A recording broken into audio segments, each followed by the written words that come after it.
How do we heal food sensitivities and allergies? So that's my specialty, and you'll read from my book and you'll read from last year's video. Hopefully everybody goes back and watches the video because I go into detail about food sensitivities and food allergies because it's so near dear to myself. I have two sensitivities. I have anaphylactic peanut allergy. So I'm that kid, the peanut allergy kid, carrying an EpiPen with me. And then also have a delayed strong allergy as well that was triggering my eczema.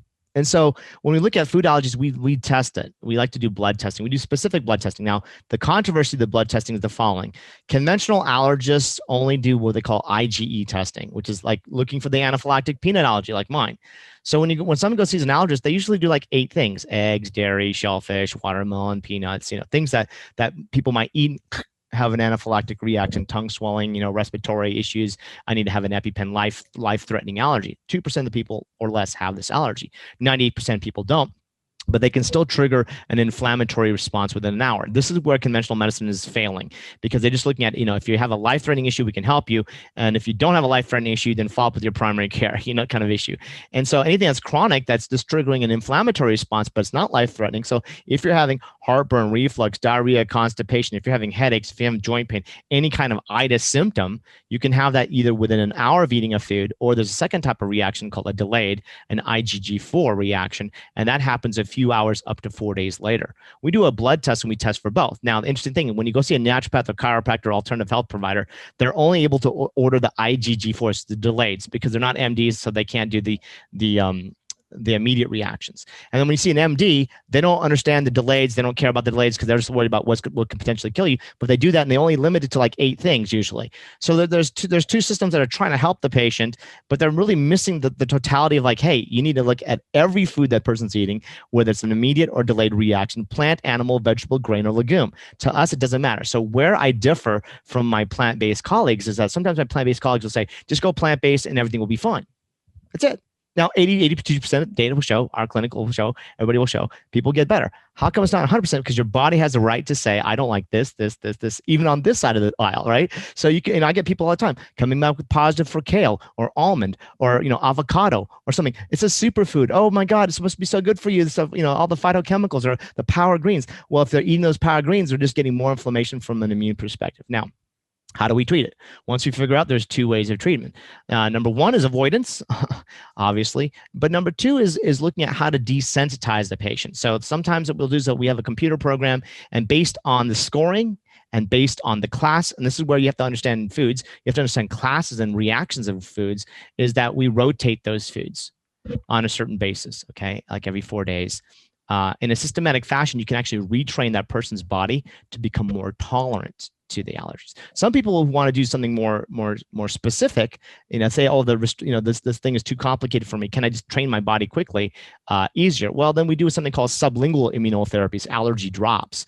And the allergy drops are given where we dose the antigens or what you're allergic to based on your blood testing. And it's given underneath the tongue as I don't have it with me right now, but a daily pump. It's going to look like a bottle like this. And people would give a sublingual drop, and that's the same stuff that we give as shots. So it's not a homeopathic, it's not a tincture. It's just kind of following the American Academy of Otolaryngologic Allergy and the American Academy of, there's different protocols that we give, and we treat both inhalants and food. So we treat food allergies. We also treat environmental allergies. So people are like, oh my God, instead of taking a Zyrtec or a Claritin or Allegra or histamine, antihistamine natural medications like quercetin or other things like that, we can actually train the body, desensitize it, and that's more of a scientific method. Using immunotherapy, as we call it, sublingual immunotherapy. So there's 2 different ways we can rotate it in the diet. If there's a few, if people have a lot of things and it's like, wow, we need to do that, then we do the sublingual drops. More importantly, though, we want to look at anybody who has a lot of food sensitivities, then we have to look at looking at their microbiome, because they usually have, on average, higher risk of having leaky gut or gut dysfunctions.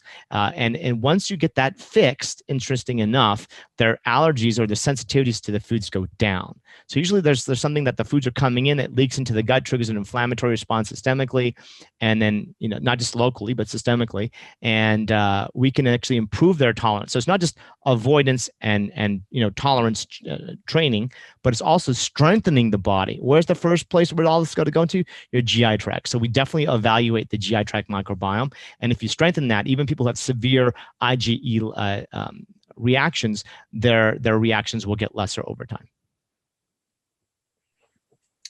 If you were in charge of this country, how would you fix the food system?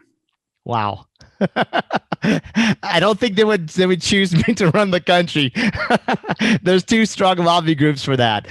Food is huge because it's as American as apple pie, right? And cheeseburgers and hot dogs and Philly cheesesteaks and so I don't think that they would choose me for becoming the leader of the country. However, what I would do is this. We are spending. Again, we spent $4 trillion in healthcare. It was 3.7 when I gave my lectures. Went up to 4.01 trillion in healthcare. This is not talking about COVID relief. We're just talking about just regular healthcare. And again, remember, we're 46 out of 48 industrial nations. So we got even lower on the list since a year, aside of COVID. But what I would look at is making higher quality food like produce cheap. And I just read just recently today that in LA and near Compton, they're building this facility, 95,000 square foot facility of doing what they call vertical growth of, produce, with, hydroponic and, all this stuff. And they're going to be able to feed a lot of African Americans in the community and just people in the community in general for very, very low minimal cost, right? So you don't have to go to a Whole Foods or something really expensive. Here in Albuquerque, we have our patients actually enroll in a community sustainable agriculture, like a co-op, and it brings the food to their door, and, you can pick what you want and you can check it online, and, everything's coming from different states co-ops. And so you can get, fresh vegetables, fruits and grains. Some people who eat animal protein, they even have clean sources of that. But there's ways to get, food shouldn't be so expensive that's healthy for you, but cheap food, which is abundant, is everywhere. And so I would flip the ratio. I would look at, just like recently we just passed a cannabis legislation in New Mexico finally.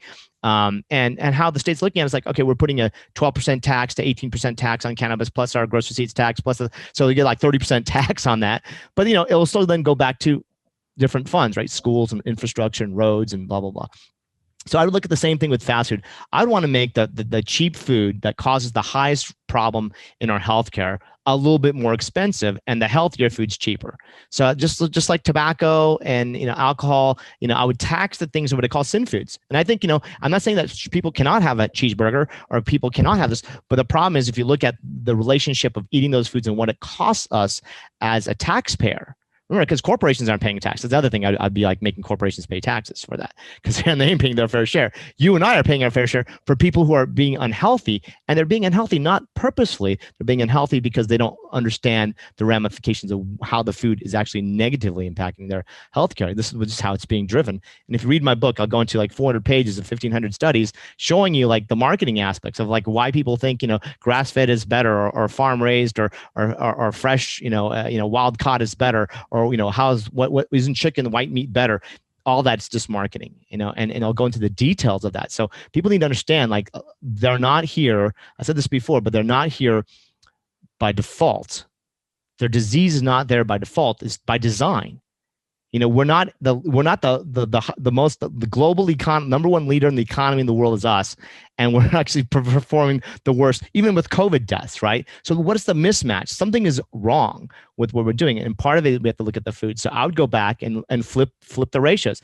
I'd be people who are providing healthy food options, especially produce, fresh foods, make it the cheapest. I would subsidize those foods. I would make sure that, and I wouldn't be giving subsidies to dairy farmers that make cheap pizzas that, that's why you can get, 4 for $1, blah, blah, delivered to your door. These are all taxpayer funded companies that grow that don't pay taxes that feed back into the system. So I would flip the ratios. I make all these healthy restaurants, healthy farmers who are giving good food subsidies, and then flip the subsidies. Okay, all these ones that are getting subsidies that now they're just dumping dairy subsidies. They're just dumping. There's farms that just dump millions and millions of gallons of, because it's if you don't make it, if you don't this, they just dump it and they collect the government cash.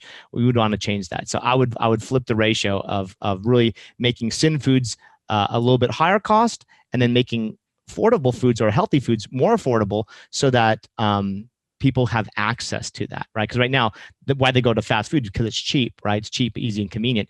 But that's just because we've made it cheap, easy, and convenient. If you look at all the other industrial nations who eat healthy or just are having better health outcomes, remember the 46 countries above us who are really poor, right? Even Turkey and Dominican Republic and Iran, who are the the three above us, by the way, right? They're really poor. Is that you have to look at it is that what are they eating? They're not wealthy countries because rice and beans is cheap. Certain foods are really inexpensive to have a source of high protein, high quality nutrition, high quality fiber, phytonutrients. However, when you get kale at a Whole Foods market, that might be a little bit overpriced because it's just packaging and display of product. And that's a misnomer because people go, well, that's an urban trend that I live in the inner city, I can't go to Whole Foods and get healthy. It's like, no, you can get rice and beans. Anybody can get healthy. You go to India, you go look at how many healthy people are. China, they're not eating at Whole Foods. They're not eating, these fancy markets or fancy, restaurants. It's like, but we need to have more of this communicable link or community link from farm to table directly so that we're kind of cutting out middle people and just making food more equitable and access better to most people.